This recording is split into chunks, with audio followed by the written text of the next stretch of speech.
You might be thinking about a fiberglass pool and whether or not you should get waterline tile.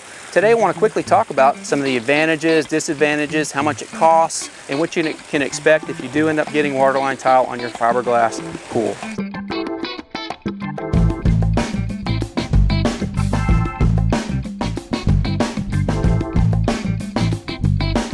Hey, Jason Hughes here from River Pools, Virginia. I wanted to talk about waterline tile on fiberglass pools for a second because a lot of people don't know how it's applied, what material it is, if it's actually tile or what it is, how much it costs.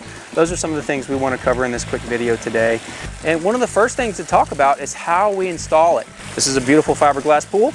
It does have waterline tile. You'll also see that this pool also has an automatic pool cover. Keeps debris out, extends the swim season, and makes the pool just generally easier to take care of.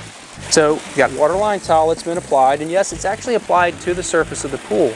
And the way we install it is actually different than other types of tile. Most of the time when you install tile, you're using cementatious thin set or grout. Well, we don't use that on fiberglass pools. We actually use an RTV silicone because it will flex and move with the pool.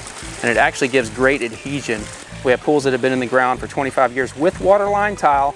And guess what we're not getting? We're not getting calls from those customers saying that the tile is falling off or anything like that. The tile's not coming off for the most part. It's not that they don't ever come off, but it's very rare. So it's adhered with silicone. The grout in here is actually silicone as well. Great adhesion, holds up a long time. Maintenance on waterline tile, pretty much just wipe it down every once in a while. It's pretty easy to clean. This silicone grout doesn't stain as easily as a cementatious grout, which is good. When you clean this, you just kind of wipe it down with a rag.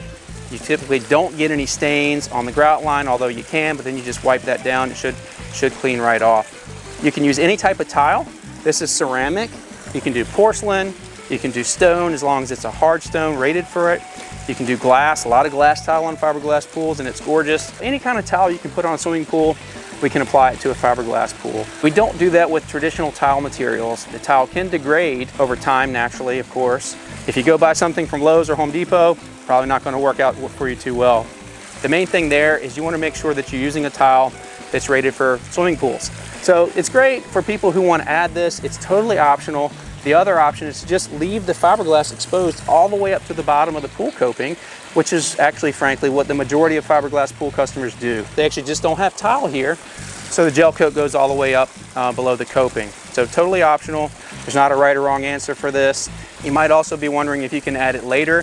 That is possible, but because we adhere the tile to the surface of the pool, it does stick out roughly about 3/8 of an inch. Most of the time you want that to be covered up by the coping edge, but if you don't mind seeing the top of that tile, you can totally add it to a fiberglass pool after the fact. So how much does it cost? On average, you could expect to spend usually between $3,000 and $5,000 to add waterline tile to a fiberglass pool. So does waterline tile make sense for you? Possibly. Doesn't really add any maintenance. It's going to last a long time. You've got some additional expense, but if you feel like it adds the aesthetic value that you want, probably the way to go. Hopefully you found this helpful. If you're thinking about getting waterline tile, happy to answer any other questions that you might have about it. Have a great day.